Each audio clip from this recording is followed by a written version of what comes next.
Ви такой ник. А что был за отель в Армении? Название можно? Называется «Шелковый путь». Очень уютный, такая атмосфера, музыка тихо играет, ковры, работы живописные. Ковры ткут прям там и продают, естественно, разных форматов. Очень хорошее обслуживание, комфортные номера недалеко от центра. Мы договорились о классе на осень, на октябрь. И будет новая программа. Думаю, будет интересно. Дорогие начинающие, вы не думаете о популярности. Ви, опять же, пишет. Пишите для себя. И если от души, то они привлекут внимание. Если нет, то у вас будет своя выставка для себя и для друзей. Это прекрасное послание. Спасибо вам, Ви. Потому что если вы пишете на продажу, это считывается. Покупатели или просто зрители это видят. На продажу это или для творчества, для вечности. И рискну предположить по опыту, по общению с друзьями-художниками, что живопись для продажи убивает талант. Он как бы изымается. Тебе даден сверху начальством на красной ковровой дорожке талант? Делай, пожалуйста, твори.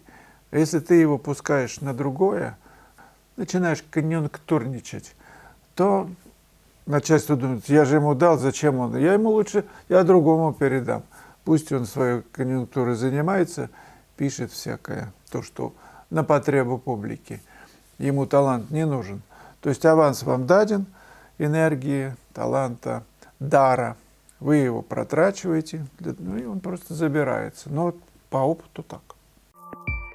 Друзья, еще можно успеть вам поучаствовать в семинаре, который я буду проводить на Академичке, заезд 8 февраля, буквально вот послезавтра. И мы работаем до воскресенья, до обеда.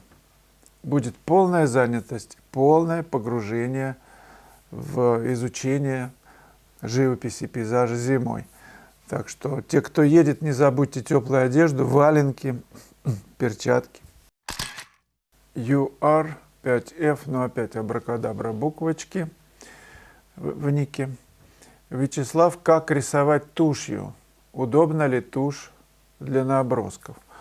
Известно, что Мане, у него я видел в Живерни очень серьезная коллекция японской графики и работы туши в том числе. И видно по тому, какие работы он собрал, его увлечение, страсть к этому повлияло на его творчество. Как рисовать тушью? Удобно ли? Ну а что ж неудобно? Удобно. Мне больше нравится в набросках использовать чернила и деревянную палочку. Они продаются в художнических магазинах.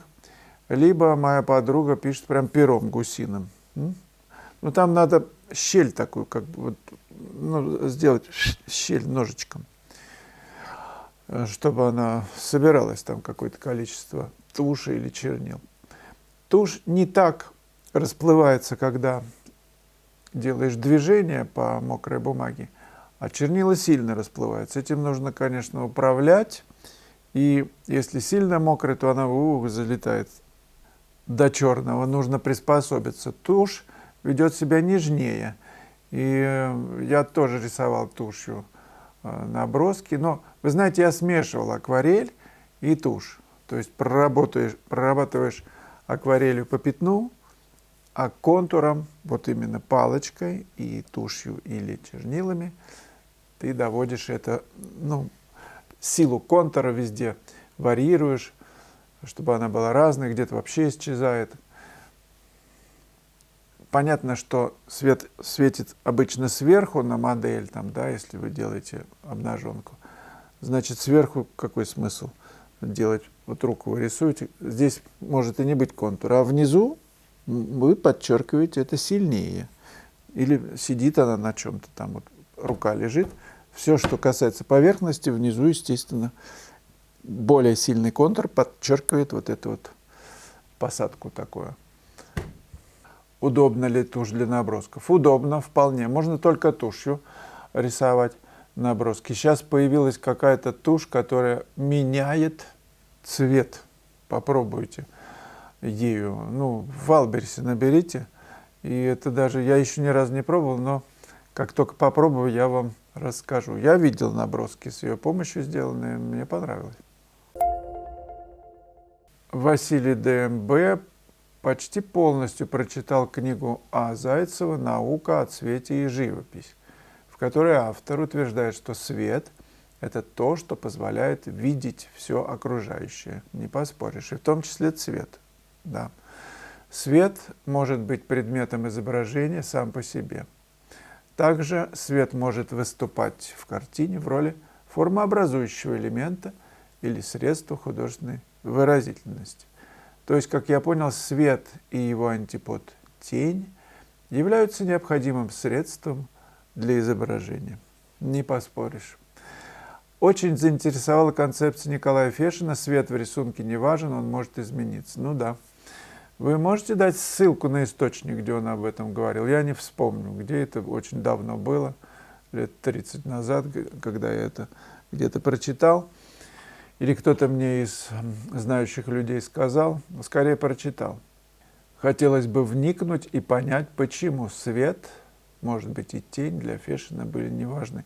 Но я могу со своей стороны сказать, что поскольку все-таки я учился в Строгановке, и это нам привито, нам никакие осветительные приборы никогда ничего не ставили. И мы привыкли к тому, что мы рисуем не светотеневой рисунок, а конструктивный. Ну, по принципу, я не знаю, ну вот куба, по принципу куба. Даже если бы он не был освещен, вот этот элемент, ну, просто легче для понимания, вот не освещен, то вот эта грань сильнее, чем вот эта, уходящая туда, или это. Потому что она ближе.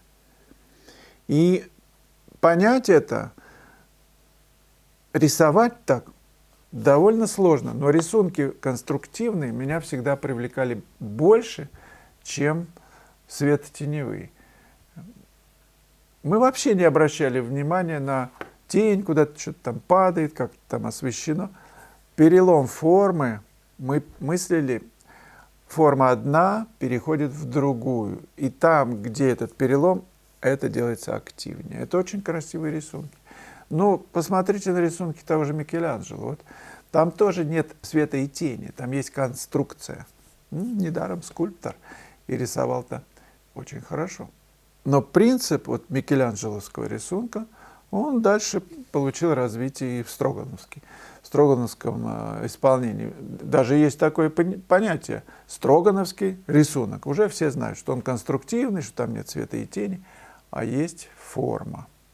Я подозреваю, что для Фешина такое ведение событий, ведение рисунка было тоже интересно.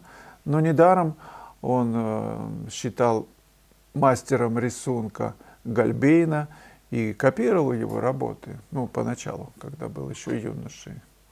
Конструктивный рисунок, его ведение, вот его зерно помогает в живописи, как это ни странно, потому что ты лепишь форму цветом, понимая конструкцию, более отчетливо понимая конструкцию. А светотеневой, там как бы вот красивость, тени, ну там света, все понятно, да? Все это хорошо, но бывает так, что конструкция страдает. Ну, я не раз замечал. И наоборот, если конструкция есть, форма прописывается легче и понятнее, убедительнее, правдивее. И зритель это видит тоже. Друзья, напомню, что идет набор на класс 2 марта, один день мы пишем в Санкт-Петербурге. Чудесный вид на Неву. Ну и еще натюрморт попишем. Будем писать с 10 утра и часов до 5, до 6 вечера, как стемнеет.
Друзья, вы отмечайте в журнале, это прям сильно необходимо нашему каналу, чтобы как-то он развивался.